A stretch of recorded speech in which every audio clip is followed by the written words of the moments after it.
Hello students, class 12th का chapter second विलयन का आज अगला पार्ट स्टार्ट कर रहे हैं हम। पिछली वीडियो में हमने कुछ संख्यात्मक प्रश्नों के बारे में पढ़ा था, पर आज हम इस चैप्टर का सबसे बड़ा भाग शुरू करेंगे जो कि सबसे ज़्यादा इम्पॉर्टेंट भी है, जिसका नाम है विलयनों के अणुसंख्यक गुणधर्म। आज का हमारा मुख्य टॉपिक है विलयनों के अणुसंख्यक गुणधर्म, है ना। अब आपको ये नाम से ही समझ में आ रहा है अणुसंख्यक गुण, यानी विलयनों के ऐसे गुण जो अणुओं की संख्या पर निर्भर करते हैं। अब प्रश्न ये उठता है कि अणुओं की संख्या, तो किस अणु की संख्या पर, क्योंकि विलयन तो दो घटकों से मिलकर बनता है ना। सभी को अच्छी तरह से पता है कि जो हमारा विलयन है उसके मुख्य दो घटक या दो अवयव हैं। एक घटक है हमारा विलायक जिसकी सांद्रता सदैव अधिक होती है, और दूसरा घटक है विलेय जिसकी सांद्रता कम होती है।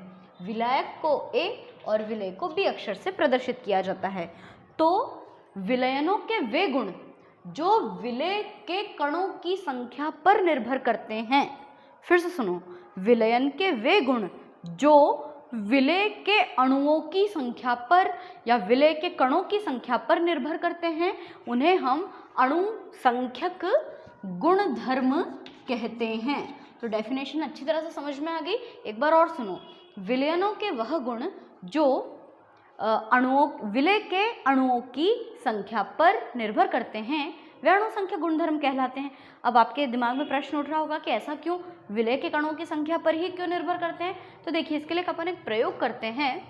जैसे मान लीजिए एक गिलास पानी और नमक का एग्जाम्पल तो हमने बहुत ज़्यादा बार ले लिया है, अब इसको थोड़ा सा बड़े लेवल पे देखते हैं, है ना। मान लीजिए हमारे पास में एक बीकर है, ठीक है, और इस बीकर में हमने लिया है साधारण जल, शुद्ध पानी, जिसको हम शुद्ध विलायक कहते हैं।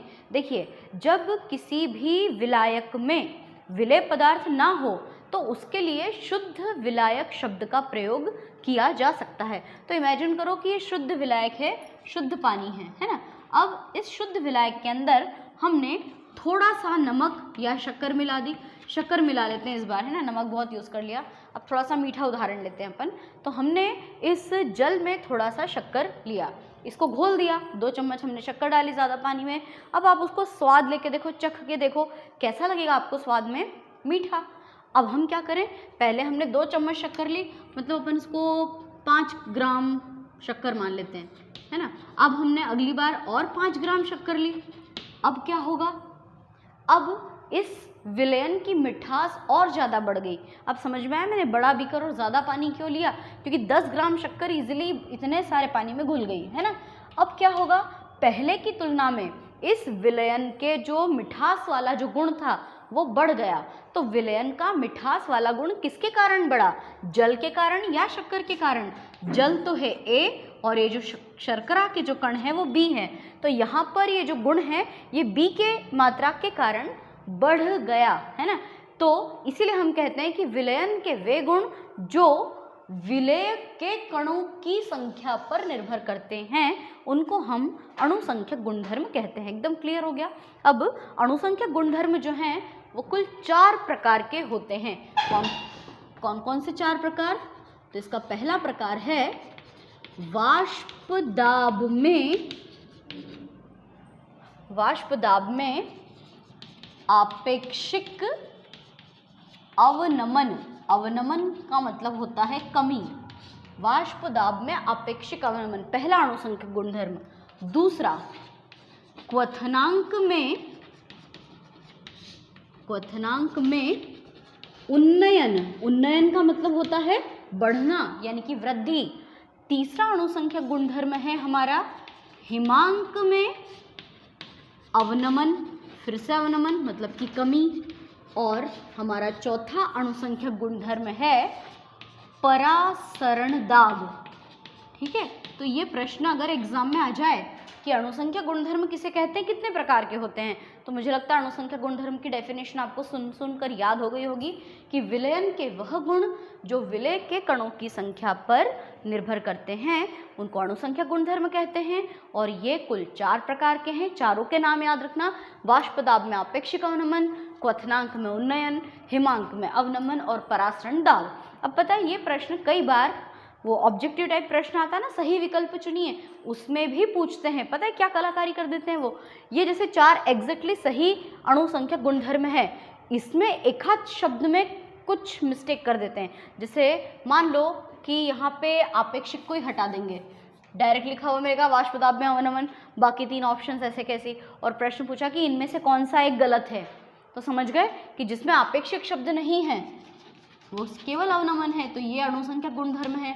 अच्छा, फिर पता है वो क्या करते हैं, क्वथनांक में उन्नयन, हिमांक में अवनमन, तो इन शब्दों को चेंज कर देंगे। क्वथनांक में अवनमन लिख दिया तो भी गलत, हिमांक में उन्नयन लिख दिया तो भी गलत, और परासरण दाब में कैसी छेड़खानी की जाती है कि दाब को ही हटा देते हैं। तो कुल मिलाकर जो 4 ऑप्शंस होते हैं वो लगभग देखने में तो ऐसे लगते हैं कि हाँ यार ये तो चारों के चारों सही हैं, लेकिन एक आध शब्द को चेंज करने पर ये विकल्प चेंज हो जाते हैं। तो हमारा ये जो सेकंड चैप्टर है ये कब पूरा माना जाएगा, तब जब इन चारों गुणों का हम डिटेल पढ़ लेंगे। इसका मतलब ये नहीं कि सिर्फ 4 ही प्रश्न बचे हैं, प्रत्येक अणुसंख्या गुणधर्म को हम डिटेल में पढ़ते हैं। तो आज सबसे पहले वाले की बारी। तो सबसे पहला वाला अणुसंख्या गुणधर्म कौन है, वाष्प दाब में आपेक्षिक अवनमन, ये हमारा आज का मुख्य टॉपिक है ना। अब वाष्प दाब में आपेक्षिक अवनमन को पढ़ने के पहले हमें ये भी तो पता होना चाहिए कि वाष्प दाब किसे कहते हैं, इसके बारे में जानते हैं पहले अपन, है ना।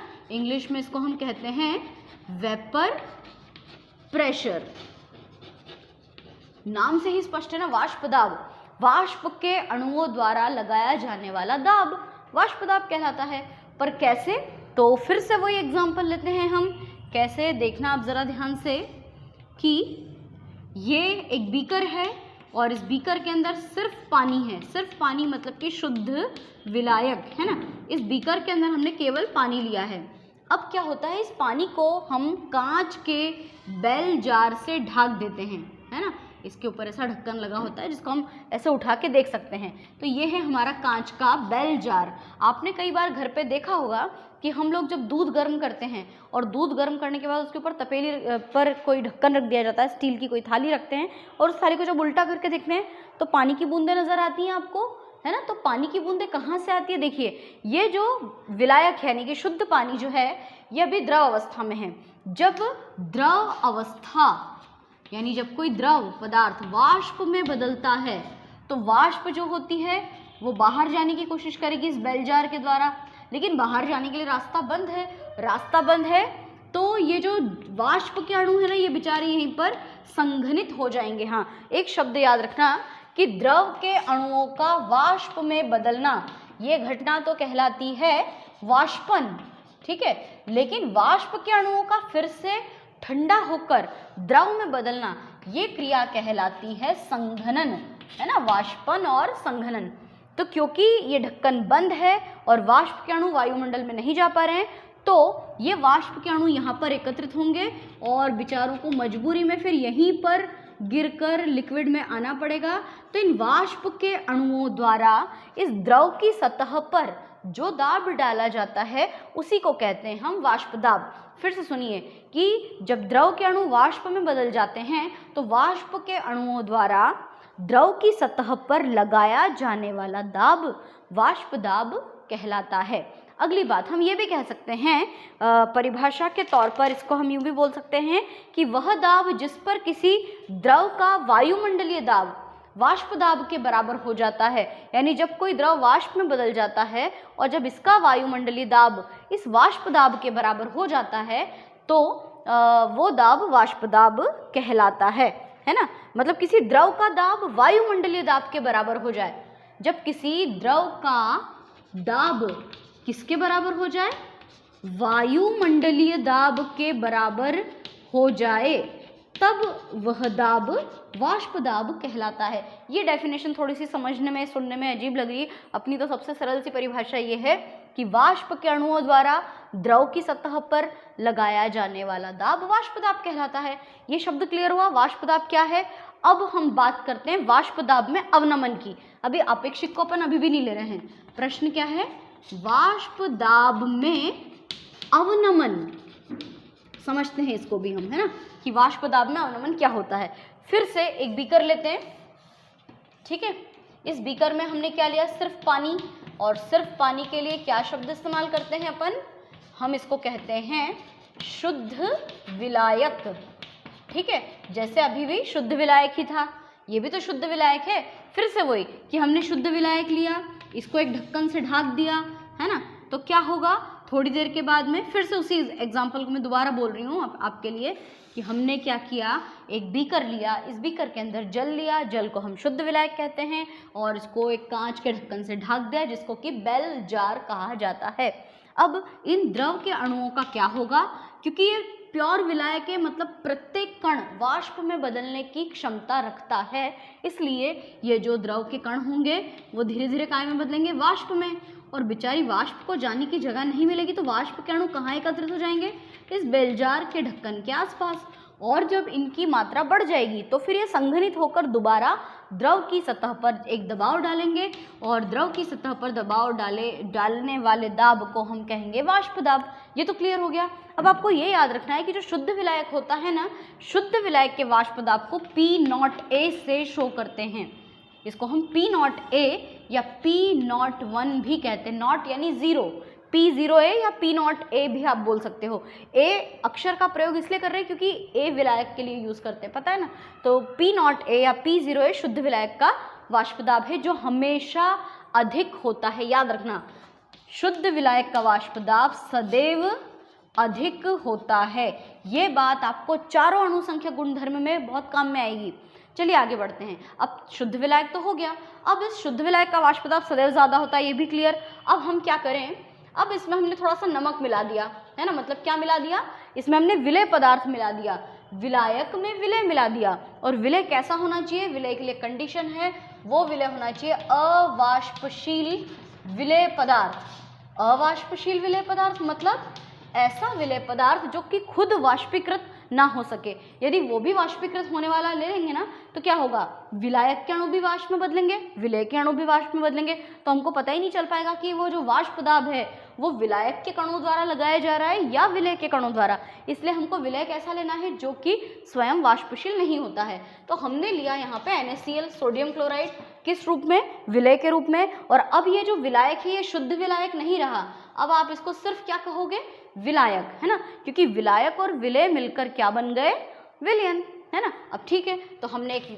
बेल जार लिया जिसमें एक बीकर लिया जिसमें पानी है, पानी के साथ नमक है, और इसको हमने कांच के बने ढक्कन द्वारा ऐसे ढक दिया।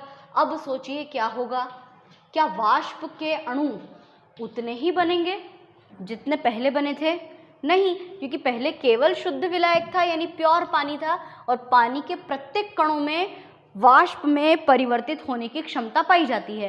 परंतु अब यहाँ पे विलय के कण भी हैं बीच बीच में, सोडियम क्लोराइड के सॉल्यूशन के कण भी हैं, तो अब वाष्प जो है वो कम बनेगी, वाष्प के अणु कम बनेंगे। तो स्वाभाविक सी बात है, जब वाष्प के अणु कम बनेंगे तो इनके द्वारा जो लगाया जाने वाला दाब होगा वो उसकी तुलना में कैसा होगा, कम। ठीक है, वाष्प के अणुओं द्वारा लगाया जाने वाला दाब इसलिए कम है क्योंकि वाष्प के अणु ही कम बने हैं। यहाँ पे देखो कितने ज़्यादा हैं, क्योंकि वो शुद्ध विलायक था, और यहाँ पर कम क्यों बने, क्योंकि अब वो शुद्ध विलायक नहीं है, वो विलायक है जिसके अंदर ऐसा विलय मिला है जो कि सोडियम क्लोराइड है, जो कि अवाष्पशील है। तो विलायक या विलयन बोल दो, हम इसको विलयन भी बोल सकते हैं ना, क्योंकि विलयन कब बनता है, जिसमें विलायक और विलय दोनों साथ में प्रेजेंट हो। तो विलयन का जो वाष्प दाब होता है, विलयन का वाष्प दाब, इसको हम PA से शो करते हैं, कम होता है। किससे कम होता है, शुद्ध विलायक की तुलना में विलयन का वाष्प दाब कम होता है। शुद्ध विलायक का वाष्प दाब P0A सदैव अधिक होता है। इसको भी मैं यहाँ पे लिख दूं कि शुद्ध विलायक का वाष्प दाब कैसा होता है, P0A हमेशा अधिक होता है। तो शुद्ध विलायक में अवाष्पशील विलेय पदार्थ मिलाने पर जो कमी होती है उसी कमी को हम कहते हैं वाष्प दाब में अवनमन। अवनमन का मतलब होता है कमी। शुद्ध विलायक का वाष्प दाब अधिक है, शुद्ध विलायक में अवाष्पशील विलेय पदार्थ मिला देने से उसके वाष्प दाब में जो कमी होती है उसी कमी को हम वाष्प दाब में अवनमन कहते हैं। तो दो शब्द क्लियर हो गए। वाष्प दाब किसे कहते हैं वो समझ में आ गया, वाष्प दाब में अवनमन किसे कहते हैं वो भी समझ में आ गया। अब समझना क्या है, आपेक्षिक अवनमन। वाष्प दाब में आपेक्षिक अवनमन किसे कहते हैं, ये तो बहुत ही सिंपल है। अभी हमने क्या किया कि जल में नमक के अणु लिए, मान लो हमने 2 ग्राम NaCl मिलाया तो वाष्प दाब में कमी हुई। अब हमने 2 ग्राम से बढ़ाकर 4 ग्राम NaCl मिला दिया तो और कमी होगी वाष्प दाब में, और बढ़ा दो, 4 से बढ़ा के 5 ग्राम कर दो। मतलब जैसे जैसे हम शुद्ध विलायक में अवाष्पशील विलेय पदार्थ की मात्रा बढ़ाते जाएंगे वैसे वैसे वाष्प दाब में और कमी आती जाएगी। तो वाष्प दाब में और अधिक जो कमी होती रहती है उसी को हम कहते हैं वाष्प दाब में आपेक्षिक अवनमन। आपको तो बस एक बात याद रखना है कि शुद्ध विलायक का वाष्प दाब हमेशा ज़्यादा और विलयन का वाष्प दाब हमेशा कम होता है। अगर आपको ये पूरा टॉपिक अच्छे से समझ में आ गया तो हम इस वाष्प दाब में आपेक्षिक अवनमन की सहायता से राउल्ट के नियम की स्थापना करेंगे और अगले जितने भी अणु संख्या गुणधर्म है ना उन सब में ये पूरी कहानी को आपको जानना बहुत ज़्यादा ज़रूरी है। अगर ये बात नहीं समझ में आई है तो आप वीडियो को बार बार रिपीट कर करके देखें, ठीक है। तो अब हम आगे शुरू करते हैं। वाष्प दाब में आपेक्षिक अवनमन से राउल्ट के नियम को समझाइए, हमारा अगला प्रश्न है। ये पूरी बात क्लियर हो गई है ना। अब हम अगला प्रश्न पढ़ते हैं। अगला प्रश्न क्या है, मतलब ये जो पहला आपका अणु संख्या गुणधर्म है ना उसी के आधार पर कम से कम 3-4 प्रश्न बनते हैं। तो वाष्प दाब में आपेक्षिक अवनमन से राउल्ट के नियम को समझाइए। राउल्ट का नियम बहुत इंपॉर्टेंट है ये, है ना। तो वाष्प दाब में जो आपेक्षिक अवनमन होता है ना उससे जब हम राउल्ट का नियम सॉल्व करेंगे तो ये प्रश्न ऐसा भी पूछते हैं कि सिद्ध करो P0A माइनस PA बटे P0A बराबर XB। ये प्रश्न ऐसे भी आता है, सिद्ध करो कि, क्या सिद्ध करो, ये पूरी चीज़, इसको क्या बोलते हैं, ये जो पूरी संख्या लिखी है ना P0A माइनस PA बटे P0A, इसी को तो बोलते हैं वाष्प दाब में आपेक्षिक अवनमन। और XB तो पहचानते हैं अपन, हमने पढ़ा था मोल प्रभाज। किसका मोल प्रभाज है ये, विलेय का।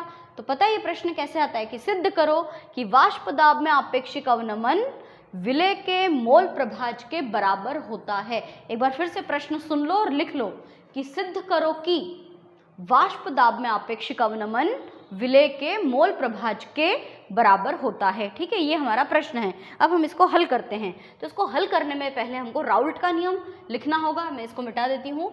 राउल्ट का नियम क्या कहता है कि इस नियम के अनुसार स्थिर ताप पर, है ना, राउल्ट का नियम, ये नियम कहता है कि स्थिर ताप पर किसी अवाष्पशील विलेय युक्त विलयन का जो वाष्प दाब होता है वो विलायक के मोल प्रभाज के बराबर होता है ना।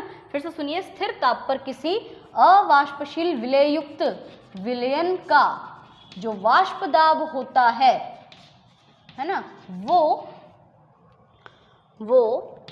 विलायक के मोल प्रभाज के बराबर होता है।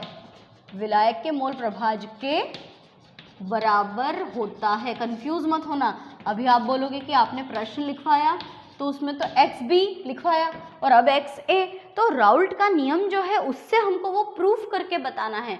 राउल्ट के नियम के अनुसार स्थिर ताप पर अवाष्पशील विलेय युक्त विलयन का वाष्प दाब विलायक के मोल प्रभाज के बराबर होता है। अब हम इसको हल करके देखते हैं। तो ये बात जो बोली जा रही है इसको हम सूत्र के रूप में लिखें कि किसी विलयन का वाष्प दाब, विलयन का वाष्प दाब लिखो या विलायक का वाष्प दाब लिखो, एक ही बात है क्या? विलयन का वाष्प दाब और विलायक का वाष्प दाब एक ही बात होती है क्या? अभी आपको थोड़ी देर पहले बताया, आप चाहें तो वीडियो को थोड़ा सा रिवर्स करके देख लें। देखिए, विलयन कब बनता है? विलयन वह होता है जिसमें विलायक और विलेय दोनों हों, और यहाँ लिखा है विलायक का वाष्प दाब। तो विलायक मतलब शुद्ध विलायक तो नहीं लिखा ना, विलायक मतलब वही विलायक जिसमें विलय पदार्थ मिला हो। और विलयन का मतलब भी सेम एक ही बात है दोनों, है ना, कि पानी के अंदर अपन ने नमक मिलाया था तो पानी के वाष्प दाब में कमी हो गई थी, तो आप पानी को चाहे विलायक बोल दो या उस पानी को हम विलयन भी तो बोल सकते हैं ना। तो विलयन का वाष्प दाब और विलायक का वाष्प दाब जो होता है वो बराबर होता है, और ये विलायक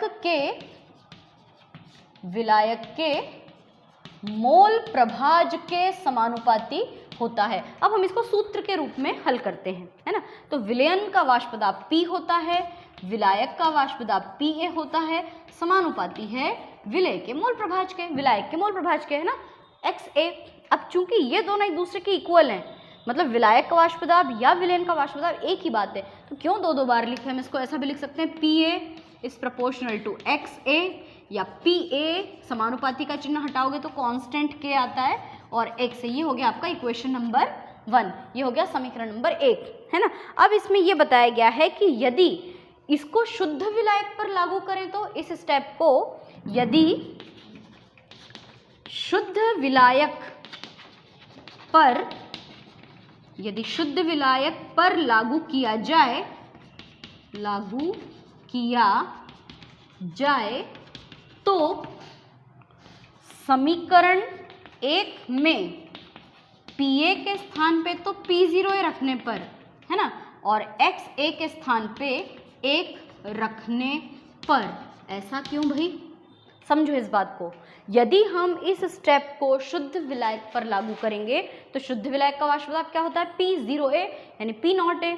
ठीक है, हमने शुद्ध विलायक का वाष्प दाब मान लिया आपकी बात कि PA की जगह पे P0A रख देते हैं, पर XA की जगह पे 1 क्यों रखें। XA की जगह पे 1 इसलिए रख रहे हैं क्योंकि मोल प्रभाज की तो परिभाषा ही होती है कि किसी विलयन का जो मोल प्रभाज होता है वो एक घटक के मोलों की संख्या बटे विलयन के कुल घटकों की मोलों की संख्या।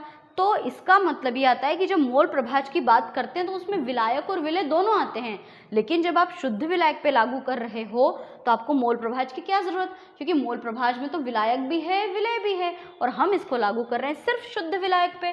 तो शुद्ध विलायक में तो विलय का कोई काम ही नहीं है, इसलिए हमने कहा कि PA बराबर P0A और XA बराबर 1 रखने पर। तो आइए हल करते हैं। सूत्र में मान रख दो, PA की जगह तो लिख दो P0A बराबर K इंटू XA की जगह पे क्या रख दें 1, यानी कि P0A बराबर K, समीकरण नंबर 2।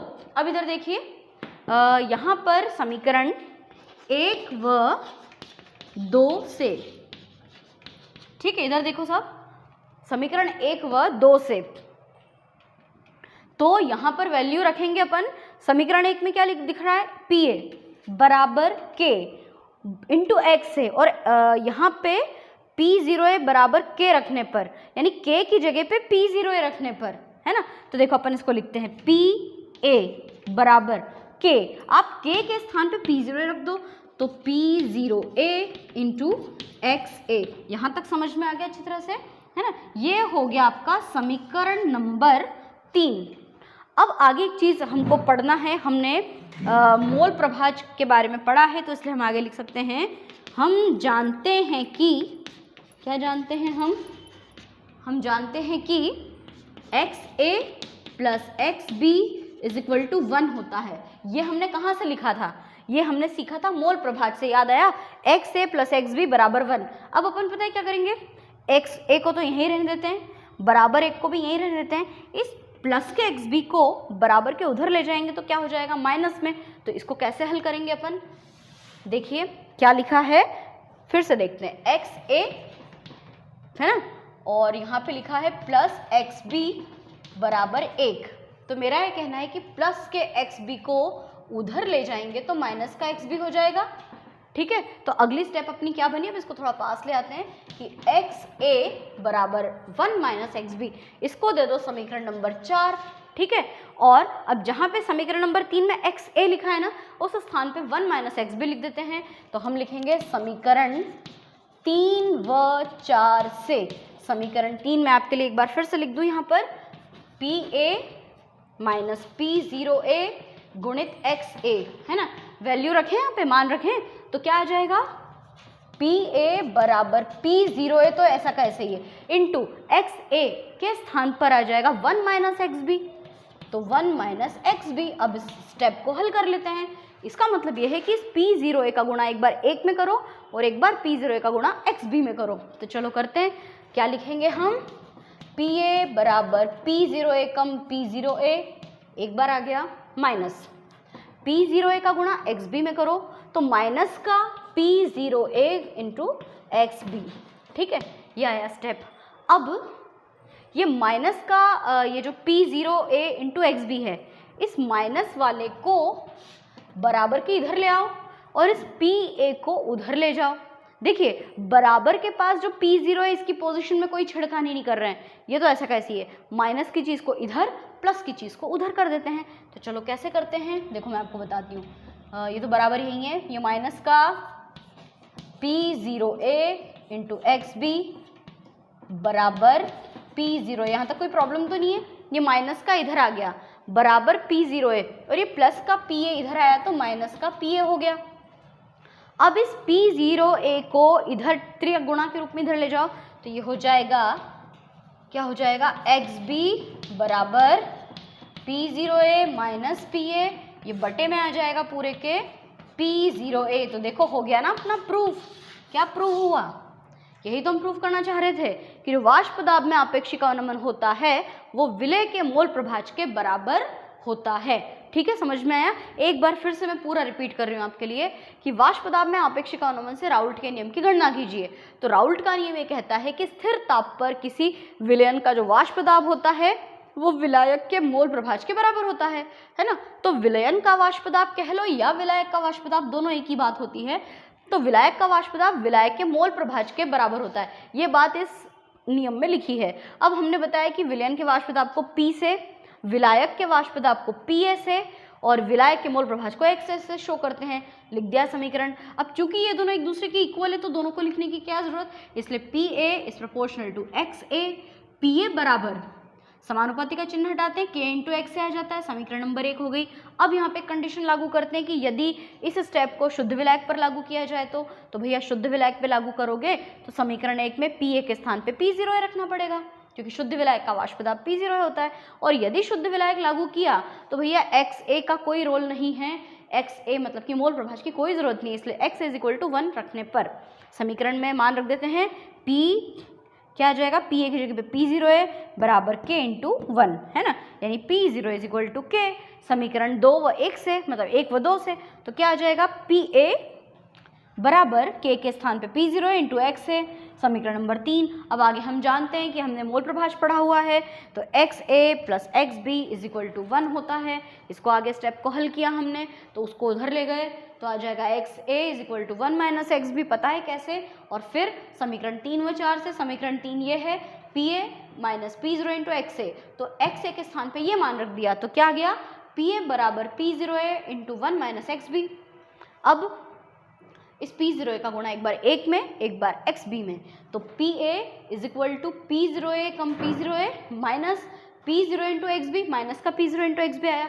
अब इस माइनस के P0A इंटू XB को बराबर के उधर ले गए तो प्लस का हो गया, बराबर P0A ऐसा ही है और PA इस तरफ आया तो माइनस का हुआ। अब आखिरी में इस P0A को इधर ले आएंगे तो आखिरी स्टेप बन जाएगा XB is equal to P0A minus PA बटे P0A। अब अंत में आपको एक लाइन लिखनी पड़ेगी, अतः किसी हम कह सकते हैं कि जो विलय का मोल प्रभाज होता है वो विलयन के वाष्प दाब में आपेक्षिक अवनमन के बराबर है, या उल्टा बोल दो कि वाष्प दाब में आपेक्षिक अवनमन जो होता है वो विलय के मोल प्रभाज के बराबर होता है। हम इसको ऐसे भी लिख सकते हैं P0A माइनस PA बटे P0A बराबर XB। अच्छा, जब भी कोई उत्तर खत्म होता है ना तो उसमें एक एक चीज़ को क्लियर लिखना बहुत ज़रूरी है। जैसे सबसे पहले शुरू करते हैं हम, आपको यहाँ लिखना पड़ेगा P0A माइनस PA बटे P0A। इसको क्या बोलेंगे, इसको बोलेंगे वाष्प दाब में आपेक्षिक, दिख रहा है अच्छी तरह से, आपेक्षिक अवनमन, वाष्प दाब में आपेक्षिक अवनमन। और फिर XB क्या चीज़ है बताइए हमको, विलय का मोल प्रभाज, विलय का मोल प्रभाज, ये तो क्लियर है। अब एक एक चीज को क्लियर करते हैं अपन। P0A माइनस PA को क्या कहते हैं, इसको कहते हैं वाष्प दाब में अवनमन। शब्द पे ध्यान देना, P0A माइनस, मतलब ये पूरा वाष्प दाब में आपेक्षिक अवनमन, और इसको कहते हैं वाष्प दाब में अवनमन। और क्लियर करें तो P0A क्या होता है? शुद्ध विलायक का वाष्प दाब, है ना। और PA क्या होता है? आप इसको लिख सकते हो विलयन या विलायक का वाष्प दाब। ठीक है, तो सारी चीजें क्लियर हो गई अच्छी तरह से। ये हुआ हमारा राउल्ट का नियम कंप्लीट। राउल्ट के नियम को पढ़ने के बाद एक और छोटा सा व्यंजक है जो कि वाष्प दाब में आपेक्षिक अवनमन से रिलेटेड ही है। एक प्रश्न पूछा जाता है कि सिद्ध करो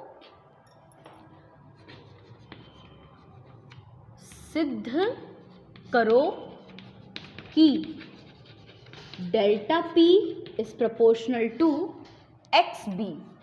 मतलब अगर इसको शब्दों में पूछा जाए तो ये है, डेल्टा का मतलब होता है परिवर्तन।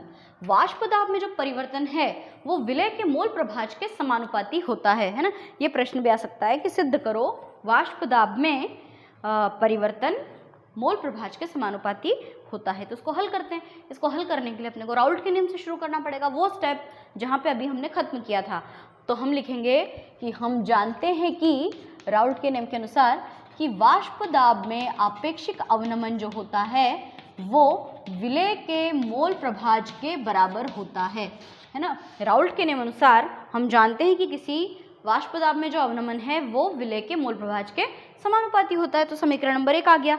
अब यहाँ पे वो वापस सारी बातें रिपीट करनी पड़ेगी कि हम जानते हैं कि शुद्ध विलायक का वाष्प दाब सदैव P0A, यानी कि शुद्ध विलायक का वाष्प दाब है ये सदैव क्या होता है? अधिक होता है। बताया था ना मैंने आपको कि ये बात बार बार रिपीट होगी। शुद्ध विलायक का वाष्प दाब हमेशा अधिक होता है। जैसे ही उसमें अवाष्पशील अशुद्धि मिलाना शुरू करते जाते हैं तो अब वो विलयन का वाष्प दाब हो जाता है, और विलयन या विलायक का वाष्प दाब जो होता है वो सदैव कम होता है। तो शुद्ध विलायक में अवाष्पशील विषैले पदार्थ मिलाने से वाष्प दाब में जो कमी होती है उसे वाष्प दाब में अवनमन कहते हैं, और वाष्प दाब में अवनमन को P0A माइनस PA से प्रदर्शित करते हैं। अभी मैंने थोड़ी देर पहले लिखा था कि शुद्ध विलायक का वाष्प दाब अधिक होता है, जब उसमें अवाष्पशील अशुद्धि मिलाते हैं तो उसके वाष्प दाब में जो कमी होती है उसी कमी को वाष्प दाब में अवनमन कहते हैं। यानी कि दोनों के वाष्प दाब में परिवर्तन हुआ ना, पहले अधिक था अब कम हुआ, तो परिवर्तन हुआ, इसलिए हम इस स्टेप को लिख सकते हैं कि ये डेल्टा P भी तो हो सकता है। परिवर्तन के लिए डेल्टा शब्द का अक्षर का यूज करते हैं, तो जो परिवर्तन है वो P0A minus P is equal to delta P होता है।